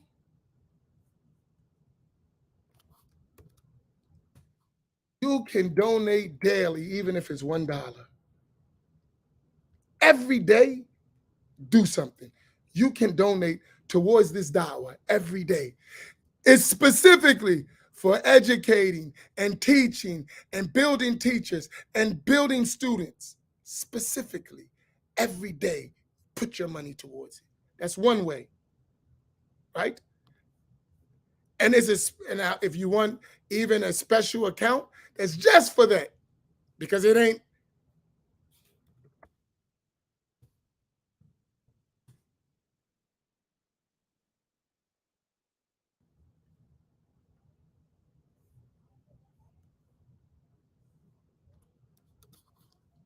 There is a fund just for that. Or you can send to that general thing. There's a fund just for that. Just for that. We need teachers. You know, a teacher said to me, a student teacher, I checked him yesterday in our private, friendly way. I'm like, God, would you stop playing around and get on the battlefield? He said, man, I need some money. I can't do it. I need support. I said, yeah, I dig it. I said, but I can help you. Come on, man. Let's get on the battlefield. So that's one way. That's an immediate way. Why do I say it's immediate? It's the easiest thing to do. Give a few dollars. That's easy. That doesn't require much. And I ain't telling you, it got to be whatever you can do it regularly. $1 a day. Maybe you need to do $1 a day. $1 a day to get yourself in the habit of daily working. Don't do it. I give $20 a month or $50. No, every day give some money. Every single day. Don't let a day go by. You don't put $1. You don't put 50 cents. Train yourself every day to work. Financially, that's one way. Because that's where the nafs is at. The nafs is holding money. And that's what's holding us back. Right? We can't do the amount of work we need to do because we don't have the resources. All our resources, I'm telling you, go to da'wah. All of our resources go to da'wah. We're not interested in nothing really for ourselves. I want to be free, and I want everybody free who can do work to do work. That's my thing. Listen, I can't. We got to go. We need somebody in Buffalo, go to Buffalo. Well, he's broke. How he's going to go to Buffalo? And the people in Buffalo's broke. How he's going to do it? We got to help him. Go get those 5 students in Buffalo and go teach them. Here's a couple $100. Here's for a vehicle. Here's what you need to do. Go do it. You go to Miami. You go to this place. You go to Mexico. You go to Philly. You not just one person, 2 people, 3. We need a crew. If I said the same thing, yo, I need you take this package here. You take this package here. There's a crew that's going to set up there. We'd be gone, jumped in the cans and gone because we see money. What about da'wah? What about da'wah? We got to stop being stingy for our own selves. Who else is Ahl Sunnah asking you to do what we're doing and talking about doing what we're doing for us? Do it. Put your money there. Listen, this ain't no hustle.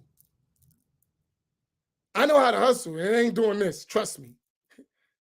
This ain't no hustle. We got to survive. We got to save those masjids that are being taken from us. Because our people are too old. They can't teach. We got energy. We ready. We ready to go. And we have resources and people, but they need support. That's one way. That's one way. That's the easiest thing you can do. But that's not all I'm asking. That's easy. Just give some money. That's called the Band-Aid. Just give some money. But you need to give the Band-Aid because we're bleeding. So give the money. But that's the easy part. The real difficult part, the real work, is you actually learning so you can do it yourself. You studying these, we give you for free. Every day we're teaching books. So don't say it's not available. But are you mastering the material? Are you able to articulate it well? Are you studying? Are you reviewing? Are you memorizing? Are you duplicating what we're doing? Or are you just entertaining yourself? But you're benefiting, but it's more, I'm benefiting, but it's just as for me. That's it. I understand But what about the other one? They need to understand too. I understand for myself. That's not sufficient. It's sufficient for you, but that's not what we're talking about. It's not just about you. What about others who need to understand well, properly? So that's the hard part. You actually studying and preserving and understanding and conveying. Then there is another part, which is what we're doing at the summit. So you ask me what you can do. I'm giving it to you right now. The summit. This is a yearly thing we're doing where we come together. We come together and we plan. Because all of these people that you see on that, I personally talk to them. I know they down. I know every one of them that's on that picture, and more who want to come that I just can't afford to bring. I mean, because I'm going to be honest with you. To do this correctly, at minimum, it's going to cost about $25,000 to do it right. At minimum. That doesn't come from the sky. To do this, at minimum, and this is a real low scale, it's going to cost about $25,000. Minimum. Minimum. For a 2-day event. 3 days, because we're going to do Friday too. Minimum. Who's going to help do that? At minimum. At minimum, to do it right.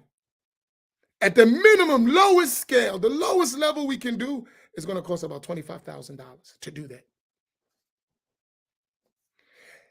If we could do it right, I would double that. And it's worth it for us.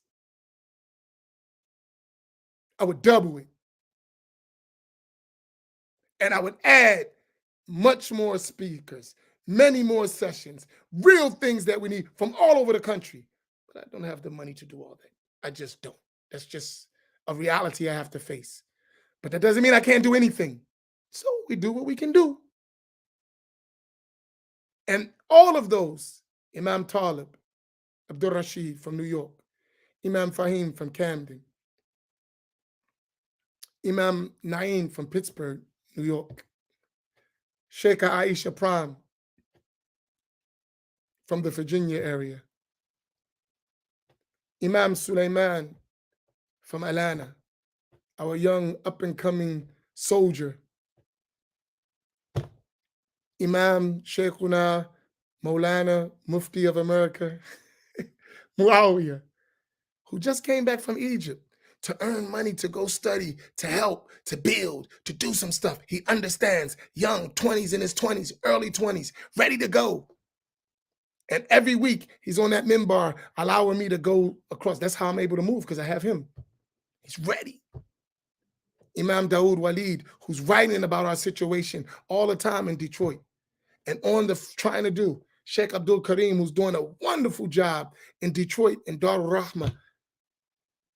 Sister Sabria Mills, who's definitely reviving the hearts of our women, encouraging and building them up. These people are serious. They want to work. All of them Ahl Sunnati wal Jama'ah.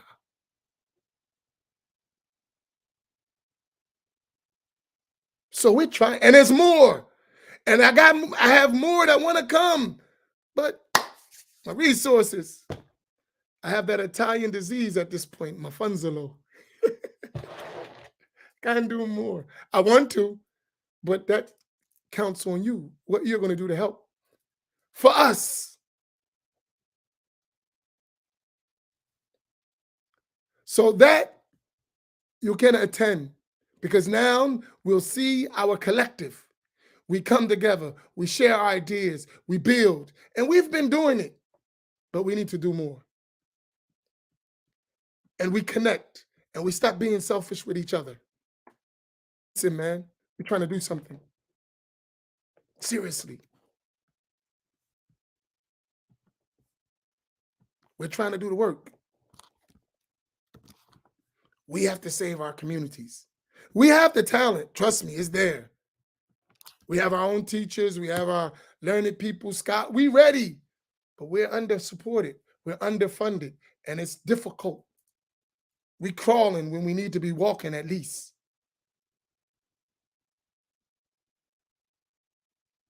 So you have the summit.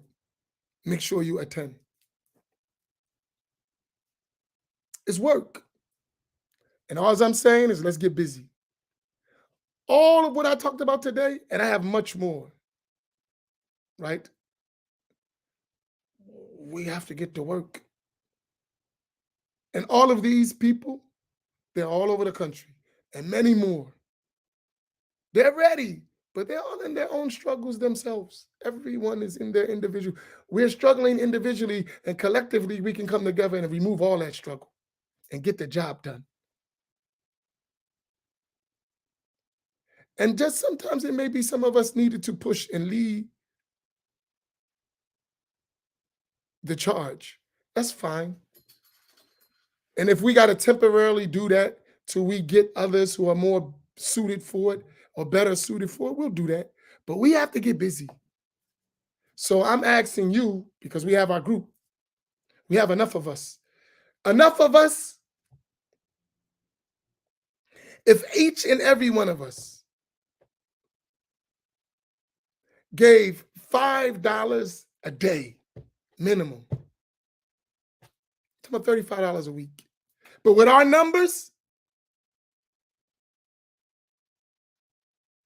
that's able to move. That's able to move. We talking about we have 100 people that regularly, actively participate, and they just gave $5 a day.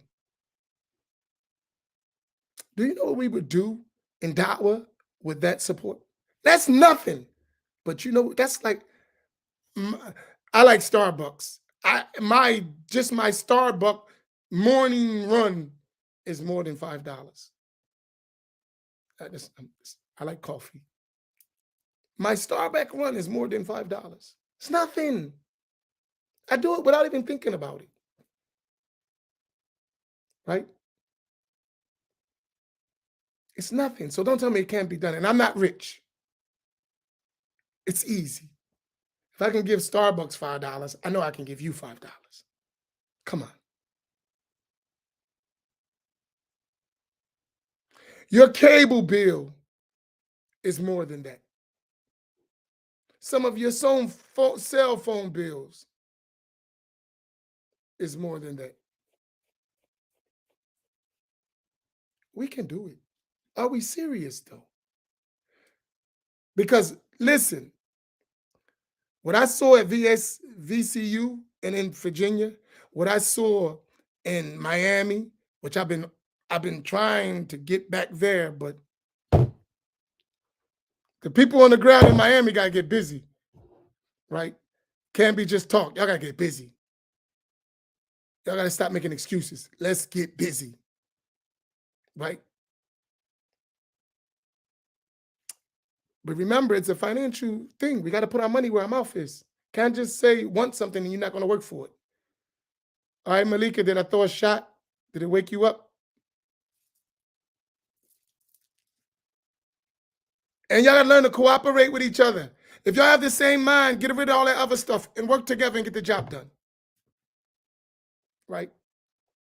All of us together collectively have to support one another. And I'm sorry, I don't know how to do the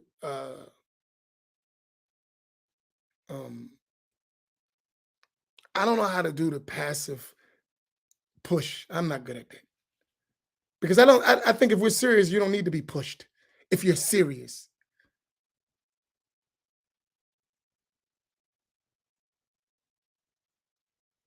There you go.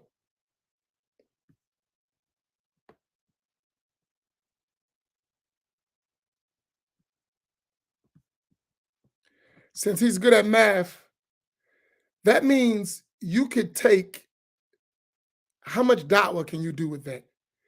How many plane tickets can you get? How many hotels that you may get? How many cities can you hit in a year with that kind of money? That's not a lot. That's poor money, but that's nothing. But look what you could do. Somebody could be dedicated to that. That's all you do with that kind of money. Listen, Habibi, don't do nothing else. We got you. Just go do da'wah. Everywhere there's a need, go teach. It's not hard. That's not hard at all. It's easy when you're serious. So we're talking about 5. Some of us can do 10. Some of us can do 20. Some of us have that. Let me tell you why. I want to share something with you to give you emphasis. I have some immigrant people. They're not black.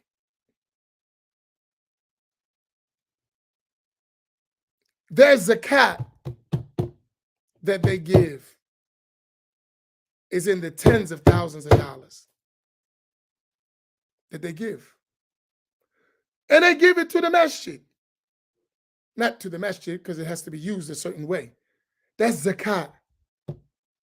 So how much money do they have if they're giving tens of thousands of dollars in zakat? How much money do they really have? You're talking about 2.5%.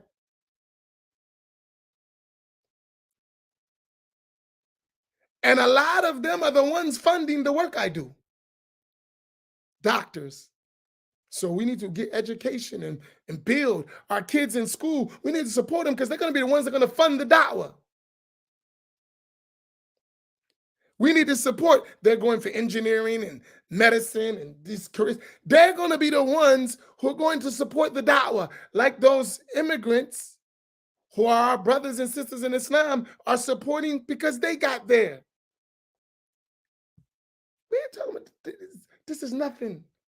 This is not even a basic budget of no masjid in the suburbs. In the suburbs, those masajid, which are all around the country, that's a job for a couple employees in the masjid. That's the salary for like two, 3 employees in the masjid. They work in the masjid, 3 or 4 employees. That's their salary. That has nothing to do with taking care of the masjid, doing this. That's just it. So it's not a lot. Stop thinking poor. That's no money. But for us, it's a start to do the work. So then we take the proof off of someone like Sister Khadijah talking about no one's there to help her. Yeah, all right, now we're able. There's no excuse. Why? You have the money. We gave it to you. Why you can't go help? We gave you the money to do it. There's no excuse. Why you didn't do the program in this city? There are people there that want to learn why you didn't go do it. The money's there. You understand my point? Or do y'all understand me clearly? Why you didn't go do it? It's available. Don't say it's a burden on you. We helped you. So let's get it done. I gave you. So now, Sister Khadijah, where are you? Did you leave me yet? Now you know what to do? Is it clear? We do everything you think we pulling every trick out the book. Trust me, we had it. Abdul Wali, we ain't leaving nothing off the table. I'm dead serious about that. I'm dead serious. I ain't leaving nothing. Believe me, I'll tell you something about myself. As you know already, I come from the streets. I don't do this for myself. I go get it myself. I ain't gonna sit around practically begging you to do nothing. I'll do it myself. But I'm one individual, and my ego ain't that big to realize I can do everything myself. I can't. I only can do what I can do. So I got to push the other person to do the same thing, and the other one, and the other one, and the other one till we get it done. My ego ain't that big to say I can do everything. I can't, even if I wanted to. Now, there was a time I would have just gave that myself, right? But those times are done, right? But they over, right? So let's get busy. Listen, trust me. We all we got. We got to do the work. There's nothing else coming. If we don't do it, we're just going to watch ourselves die. We're on hospice. Don't do that. Let's get working. Barakallahu bikum. Tomorrow we return back to our book, Realities of Sufism. But I had to get all this stuff out because I can't do it every day. Once in a while, I get it all out and I'm motivated to go back to work, right? But don't let my speech fall on deaf ears. And listen to my many non-African American listeners, brothers and sisters who met me. You know how I am. I need your help. You can do more too. Because helping us will help the ummah, as you already do. But you can do more. Do for us, which is going to help us do for you. Because you wouldn't be so safe here if it wasn't for someone who preceded us doing all this hard work. Trust me. Your Islamic comfort would not be that easy if it wasn't for us. So you do deserve us. You owe us a favor. You wouldn't be so safe in America and be able to do what you're doing if it wasn't for our work and our sacrifice. So you have an obligation to return the favor. So while you're comfortable, remember that comfort came from somebody suffering. So, inshallah, may Allah make it easy. Barakallahu bikum. We'll see you. Today is Sunday. Sheikh Walid Rifai is coming later on tonight, and we'll see you tomorrow, inshallah. Barakallahu fikum. Wassalamu alaikum wa rahmatullah.